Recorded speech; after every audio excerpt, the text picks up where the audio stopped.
YouTube channel நண்பர்களுக்கு வணக்கம். ஜோதிடம், சோழி பிரசன்னம் அப்படிங்கிற ஜோதிடத்திலே பல வகையான இது இருக்கு. ஜாதகம் கணிக்கிறது. ஜாதகம் கணிக்கிறது மற்றும் பார்த்தீங்கன்னா இந்த சோழி பிரசன்னம் அப்படிங்கிற பல வகையான இருக்கு. நீங்கள் ஜாதகம் பார்க்காமலே அந்த கணிப்புகள் இந்த ஸ்போர்ட்டு அந்த மாதிரி நிறையா இதில் கரெக்டாக நீங்கள் சொல்கிறதெல்லாம் நிறையா 100க்கு 100 95% கரெக்டாக இருக்குது.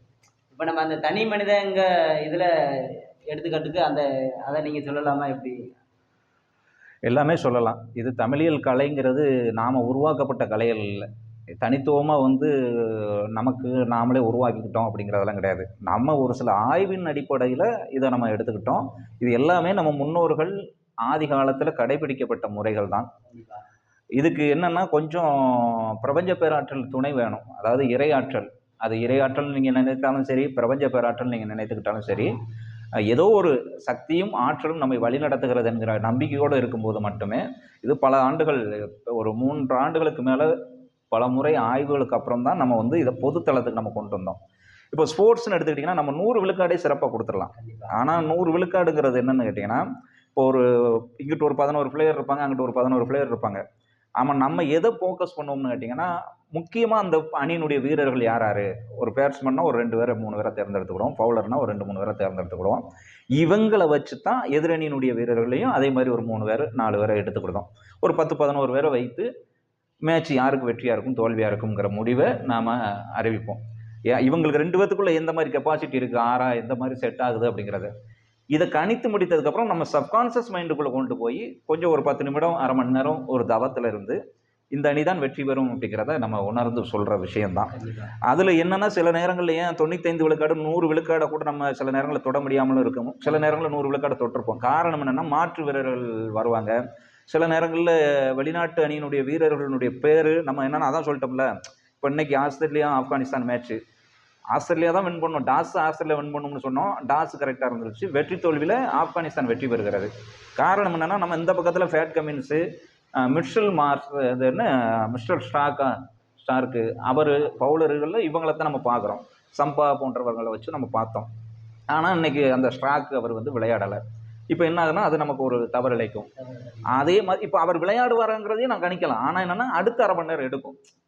அதாவது இவங்கெல்லாம் விளையாடுவாங்களா, அதுக்கெல்லாம் ஏன்னா இதுக்கே நம்ம கிட்டத்தட்ட அரை மணி நேரம் வெற்றி தோல்வியை கணிக்கணும். அதுக்கப்புறம் ஒவ்வொரு வீரர்களையும் நம்ம வச்சு பார்க்கும்போது ஒரு நாளைக்கு 5 மணி நேரம் எடுக்க வேண்டி வரும். அது ரொம்ப அசதிகளை ஏற்படுத்தும். அதனால தான் நம்ம என்னன்னாக்கா அதை 100 விழுக்காடு சில நேரங்களில் நிவர்த்தி செய்ய முடியாமல் பூர்த்தி செய்ய முடியாமல் போகுது. ஆனால் தனிநபர் வாழ்க்கையுமே பார்த்தீங்கன்னா மிக தெளிவாக துல்லியமாக நம்ம கணிக்கலாம்.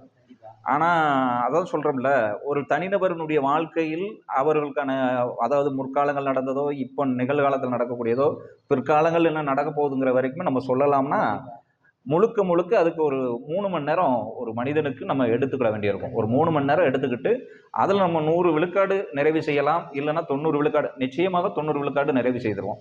உதாரணத்திற்கு என்னென்னா நிறைய நண்பர்கள் நம்ம இப்போ என்னென்னு கேட்டிங்கன்னா, இதை நான் முதல்ல வெளிப்படுத்தினதுக்கு காரணமே என்னன்னாக்க, ஆரம்பத்தில் பர்சனலாக சில நண்பர்கள் மற்ற நம்மகிட்ட பழகின உறவுகள் இருப்பாங்களே, இவங்க மூலியமாக தான் நம்ம இதெல்லாம் வெளிப்படுத்தினோம். ஒரு ஆண் குழந்தை பிறக்குமா பெண் குழந்தை பிறக்குமான்னு கேட்கும்போது அதை நம்ம கணிச்சு சொன்னோம். அது நடந்தது.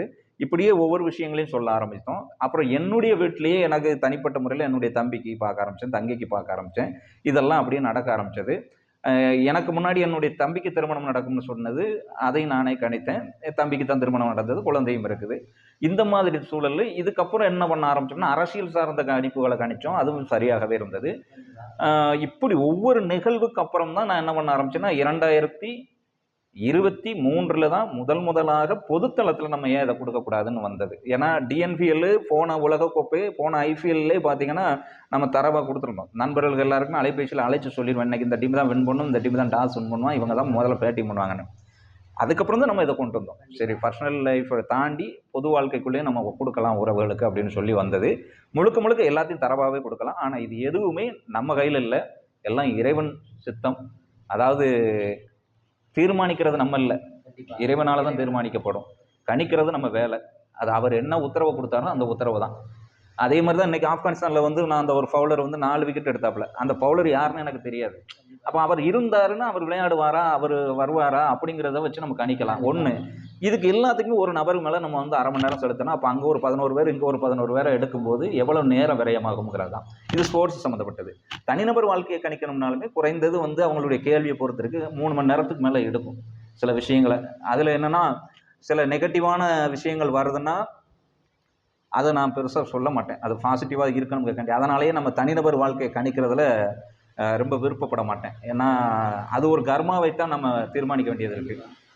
அந்த மாதிரி இருக்கும்னு வச்சுக்கோங்களேன். அதனால் எதுவாக இருந்தாலும் சரி எல்லாம் அகத்தியரனுடைய சித்தத்தின் அடிப்படையில் எதுவுமே நாம் உருவாக்கலை. எல்லாம் அவர்களால் உருவாக்கப்பட்டு அவர்களால் தீர்மானிக்கப்பட்டு நடந்து கொண்டிருக்கக்கூடிய வேலை தான்.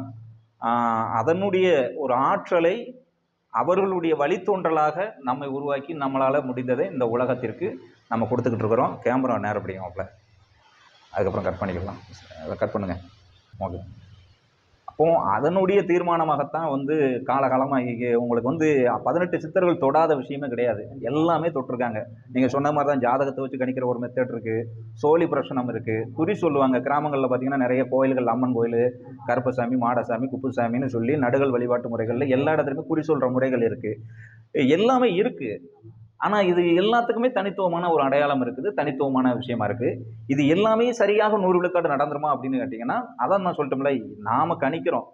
இறைவனால் தீர்மானிக்கப்படுது.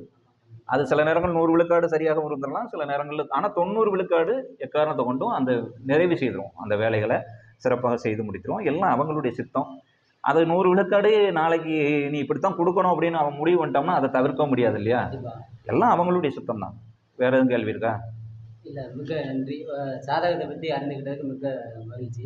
மகிழ்ச்சி மகிழ்ச்சி. சிறப்பு. நல்ல இயற்கை அலுவலர் சீமா சுரேஷ்குமார் அவர்களுடன் அனுபவங்களை பெற்றதில் மிக மகிழ்ச்சி அடைந்தேன். பொதிகை மலை யூடியூப் சேனல் நண்பர்களுக்கு வணக்கம்.